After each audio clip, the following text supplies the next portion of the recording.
1912, the Titanic, the most famous liner on the planet, sank in the middle of the ocean. The giant luxurious ship collided with an iceberg during its first cruise, which caused the death of approximately 1,500 passengers. More than a century has passed since the catastrophe, but the story of the Titanic still hides many secrets and mysterious facts, and to uncover them, we'll have to follow the entire path of the liner, from the construction process to the shipwreck, and even a little further. Ready? Then, let's get it on. The Titanic was a huge, spectacular ship that was supposed to travel across the Atlantic between the UK and the US. It took more than 2.5 years to build, which is no surprise. To create a comfortable vessel capable of accommodating almost 2,500 people is not a piece of cake. The Titanic had 8 decks, an incredible number for that time. In addition, more than 3 million iron and steel rivets were used for its construction, most of which were made and placed by hand. The parts weighed more than 1,200 tons and were highly durable, a true monster in its days. The Titanic was assembled at a shipyard in Belfast. The building process took a lot of time, and launching the huge vessel wasn't an easy task either. At first, the scaffolding was dismantled, then the weight of the unfinished ship was transferred to the hydraulic levers, after which the supports and stands were removed from under the bottom, and then wooden rails were attached to the ship. At the end of this operation, the launchway was thoroughly lubricated, and we mean very thoroughly. It took 23 tons of locomotive oil, fish oil, and liquid soap to launch this large vessel.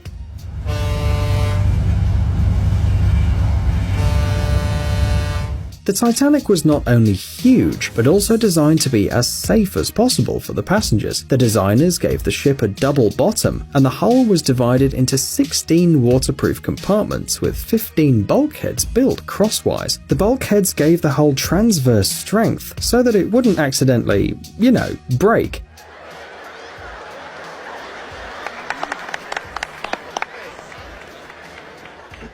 They were made from steel sheets joined together with rivets, and the seams were also sealed with resin to achieve absolute tightness. The compartments were connected by airtight doors. Some of the bulkheads were continuous. Overall, the Titanic was supposed to be unsinkable, but sadly, that did not save it from the tragedy.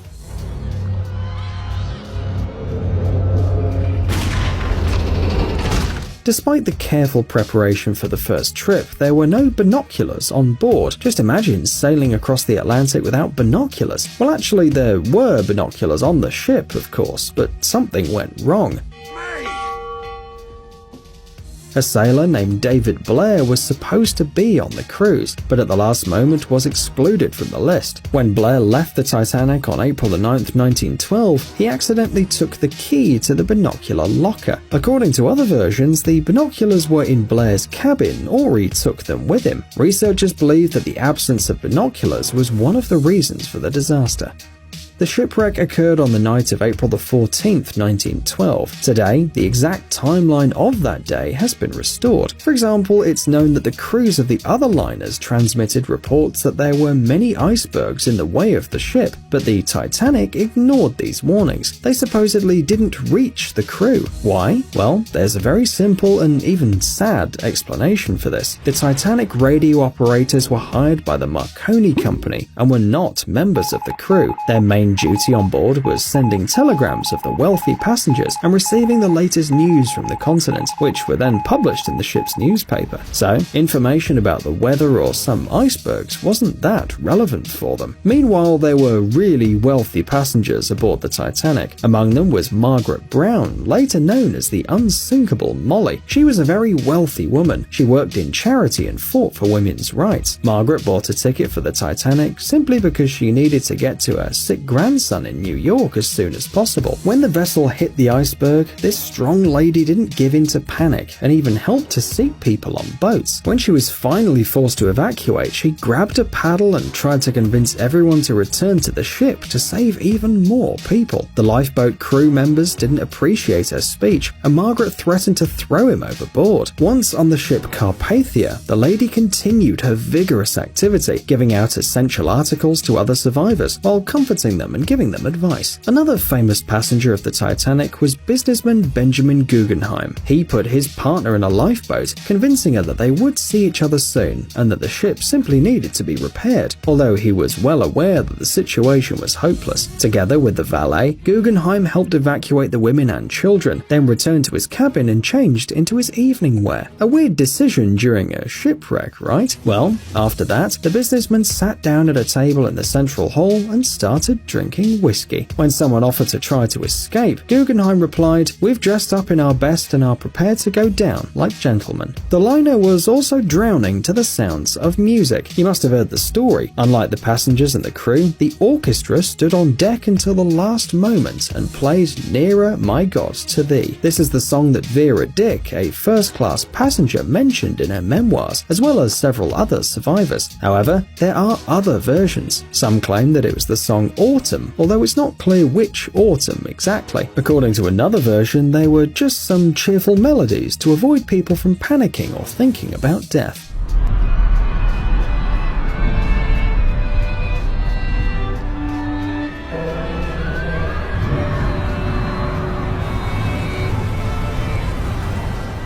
The iceberg that caused the catastrophe was actually photographed. On the morning of April 15th, 1912, an unknown photographer captured a huge block of ice with his camera. But how do we know that this was the iceberg that caused the Titanic shipwreck? Despite being a black and white image, you can see a dark spot on the iceberg. In reality, it was a red spot left by the Titanic during the collision. After the catastrophe, when everyone was mourning, people realized that the items related to the Titanic were very valuable. For example, an unused ticket for the launching ceremony of the ship was auctioned off at a London auction for $56,300. A menu on board the liner with a list of 40 dishes was sold in New York for $31,300. Another similar menu was sold in London for £76,000. The keys to the ship's cabin, which contained the lifeboat lanterns, were also preserved and sold for £59,000. Not surprisingly, everyone who went down to the bottom to see the sunken liner was trying to steal something from there.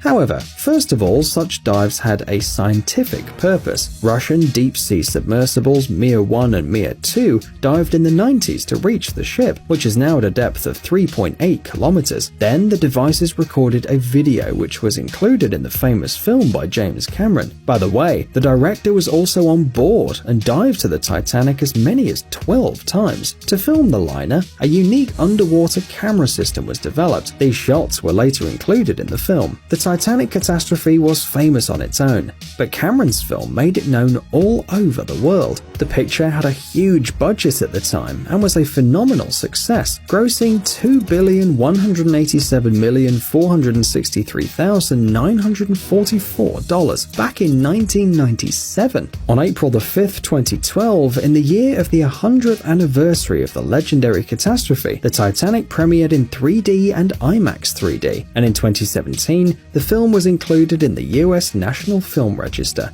Meanwhile, Jack Dawson, the protagonist of the film, who brought Cameron fame and wealth, is actually a real character. Of course, he didn't look like DiCaprio, and the fate of the real Jack was different, but still, the real Dawson, who, by the way, was called Joseph, was a stoker on the Titanic, and of course, died in the wreck. For many years, he was just another victim of the disaster, until Cameron's film came out, and although the director himself claimed that he made up the name, that didn't stop the fans from visiting the grave of the real Dawson.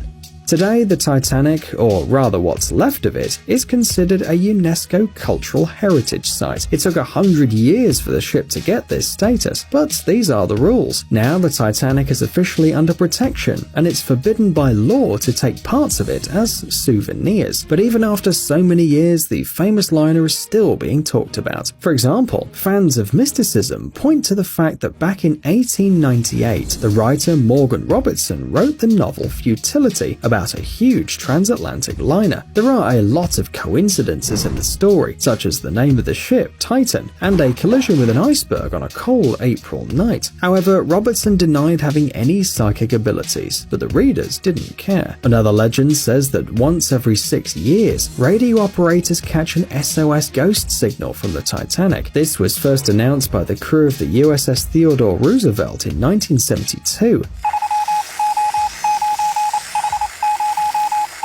The radio operator dug through the archives and found notes from his colleagues that they had received strange radiograms, allegedly from the Titanic, once about every 6 years. Of course, there is no evidence of this, but hey, legend is legend. By the way, it's not the most ridiculous story out there. Although the official version says the Titanic was sunk by an iceberg, not everyone believes it. For example, some people claim that the liner was punched by a German torpedo,